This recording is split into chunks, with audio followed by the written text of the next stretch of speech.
President Biden celebrated a return to some parts of normal life amid the pandemic just 33 days ago. But tonight, our lead story is the resurgence of COVID-19.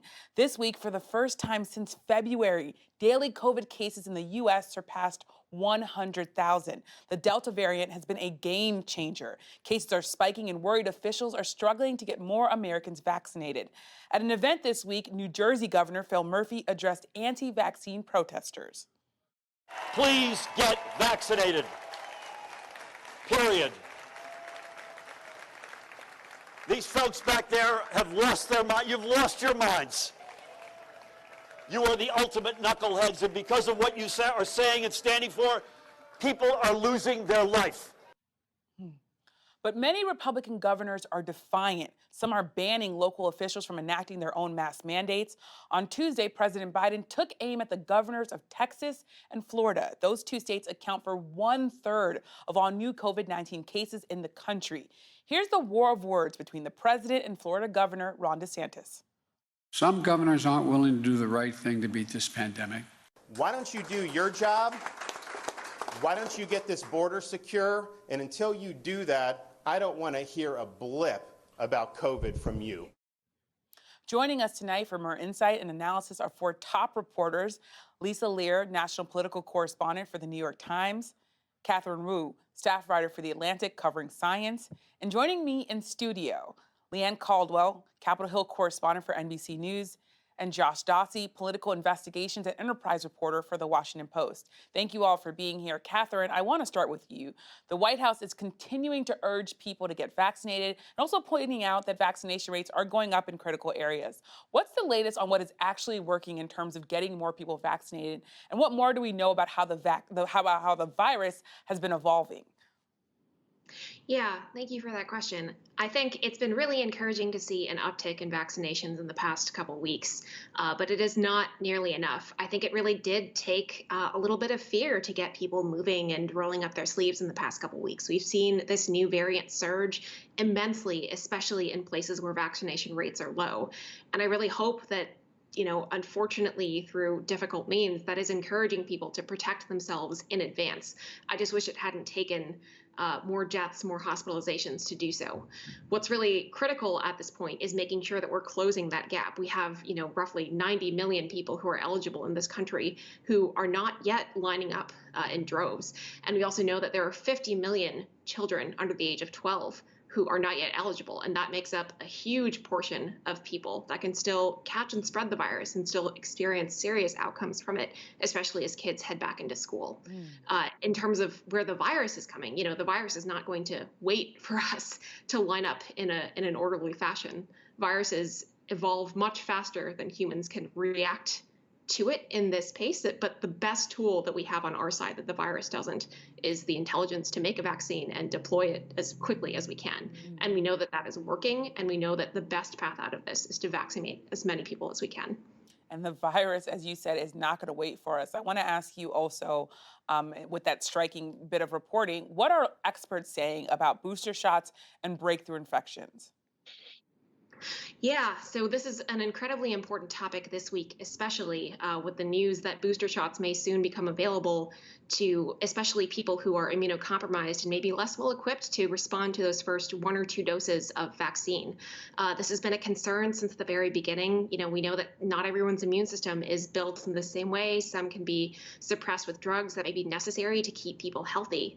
At this point, I think it is an option that federal officials are debating, but we also do have to keep in mind that boosters are not necessarily going to be a necessary option for everyone at this point. For people who are immunocompetent, for people who have gotten their full doses, most people don't need boosters at this point. The vaccines really are holding their own, including against this new variant. And we do have to keep in mind that vaccines are still a limited quantity when we consider the entire global picture. There are places abroad that still don't have enough vaccines in arms, and it would be unfair to give third helpings before some people have had their first. And I want to do one more question to you because you're our health reporter and your reporting is so important. This week, New York City became the first major city to require proof of vaccination for indoor dining and gyms. What's your reporting reveal about the impact of schools and public places trying to stay safe through actual requirements? Yeah, I know that this has been a little bit controversial, but I do think it may be time for this to happen. I've seen more and more experts come out in support of mandates and requirements like these. It's sort of a combination of carrot and stick. If you want to keep having these privileges going out into society and being able to lead a normal life, it is probably a really good idea to do that vaccinated to ensure not only your health, but the people that you're interacting with. We know so much at this point about how well the vaccines stop severe disease and, to a lesser extent, but it's still a very important extent, infection and transmission. This gets to your question again about breakthroughs. We know that they're happening rarely, but in general, they are a lot milder. And, for to have the confidence that the people you're interacting with are also vaccinated, that makes a huge impact on our return to normal life. Hmm. And Lisa, many have found the messaging from the CDC and the White House, frankly, confusing on this issue of masks, of what to do. What's your reporting say about the White House's handling of all of this? And what's it mean that we're back up to 100,000 cases a day on President Biden's watch, as he, of course, continues to say he's following the science?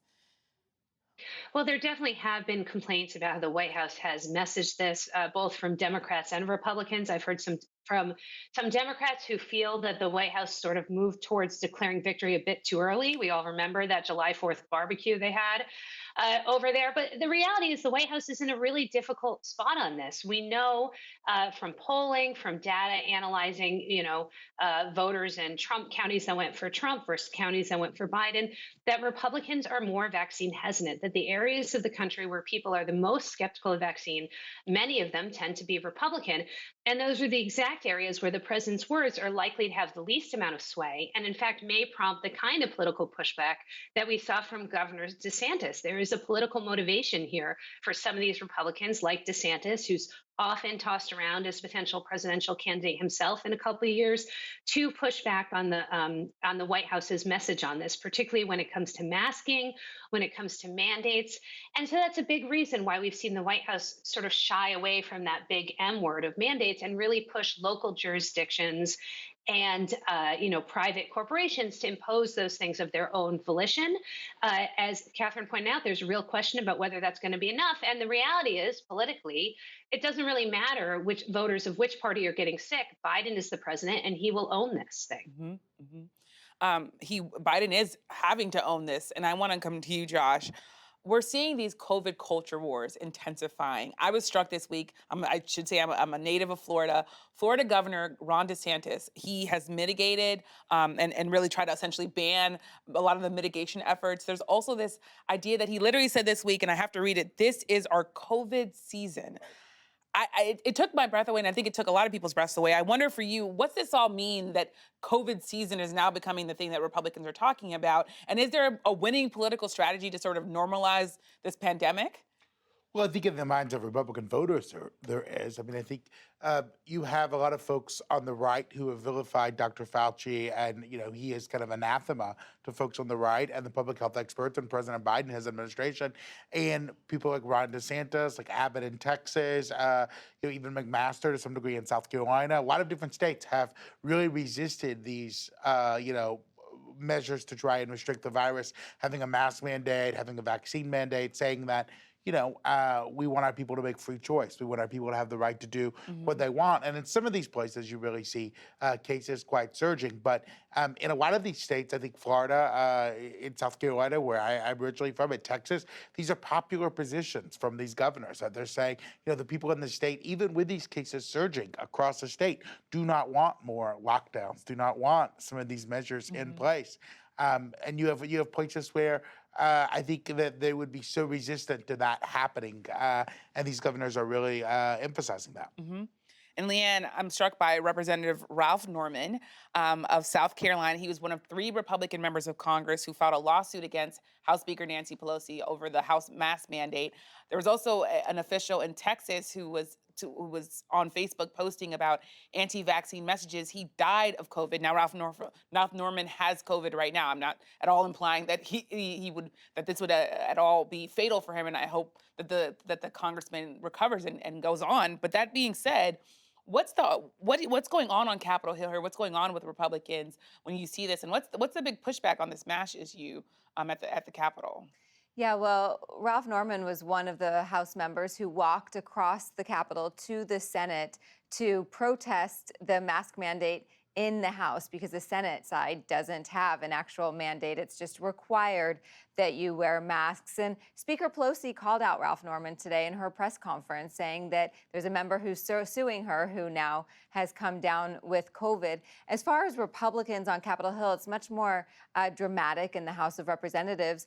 But they are now tying two culture wars into one by their talking about anti-masks and also tying it to what's happening at the border and how there's a surge of immigrants with COVID at the border. So now they're saying the president of the United States can't say anything about us wearing masks until they get a handle of what's happening on the border and as far as as COVID is concerned. So they think that this is a good political issue for them, regardless of the health and human impact that it's having.